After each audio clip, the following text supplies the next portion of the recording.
ജീവിതത്തിൽ സാമ്പത്തികമായ പ്രതിസന്ധികൾ ഉണ്ടാകുമ്പോഴാണ് പലരും ബാങ്കിൽ നിന്ന് പണം വായ്പയെടുക്കുന്നത്. അതിന് സ്വർണം പണയം വയ്ക്കുന്നവരുണ്ട്. എന്നാൽ ആ സ്വർണം ഉടമ അറിയാതെ കൂടിയ തുകയ്ക്ക് പണയം വെച്ച് ലക്ഷങ്ങളുടെ തട്ടിപ്പ് നടത്തിയാലോ? മലപ്പുറം താനൂരിലെ കാത്തലിക് സിറിയൻ ബാങ്ക് മാനേജറായിരുന്ന അർജുന്റെ ആസൂത്രണത്തിൽ നടന്ന ഒരു തട്ടിപ്പിലേക്കാണ് താനൂർ സ്വദേശി മുഹമ്മദ് യാസിൻ നൽകിയ പരാതിയിലാണ് ഈ വലിയ കൊള്ളയെക്കുറിച്ചുള്ള വിവരം പുറംലോകമറിഞ്ഞത്. കേസിൽ മുൻ മാനേജർ അർജുനെ പോലീസ് അറസ്റ്റ് ചെയ്തു. കേസിലെ രണ്ടാം പ്രതി ഷുഹൈബ് ഒളിവിലെന്നാണ് പോലീസ് പറയുന്നത്. സമാനമായ രീതിയിൽ കൂടുതൽ പേരുടെ സ്വർണം വെച്ച് ഇവർ തട്ടിപ്പ് നടത്തിയിട്ടുണ്ടോ എന്നും സംശയിക്കുന്നുണ്ട്.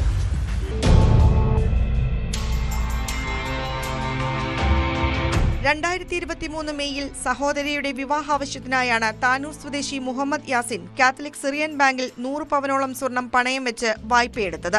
ആദ്യം 14 ലക്ഷം രൂപയും പിന്നീട് വിവിധ ഘട്ടങ്ങളിലായി ആകെ 17 ലക്ഷം രൂപയും വായ്പയായി എടുത്തു. 2 വർഷത്തിനു ശേഷം തുക തിരിച്ചടയ്ക്കാൻ എത്തിയപ്പോഴാണ് കുറച്ച് സ്വർണം നഷ്ടപ്പെട്ടതായി അറിയുന്നത്.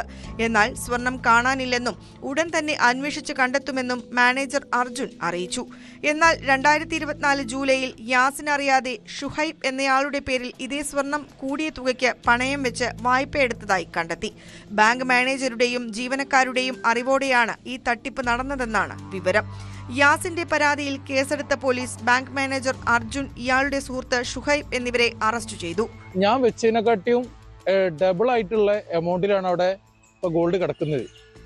ഞാൻ ആകെ വെച്ചിട്ടുണ്ടായിരുന്ന ഒരു 31 ലക്ഷം രൂപയുടെ അടുത്തായിരുന്നു.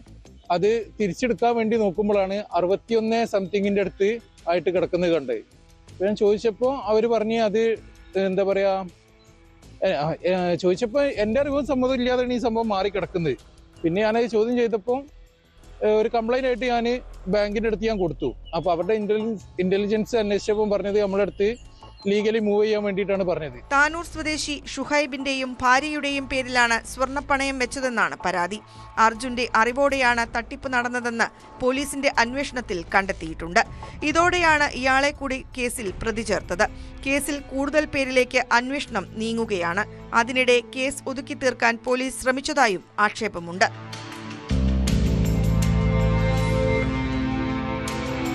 ന്യൂസ് 18 തിരൂർ. കൂടുതൽ വാർത്തകൾക്ക് news 18 Keralam YouTube channel subscribe ചെയ്യുക.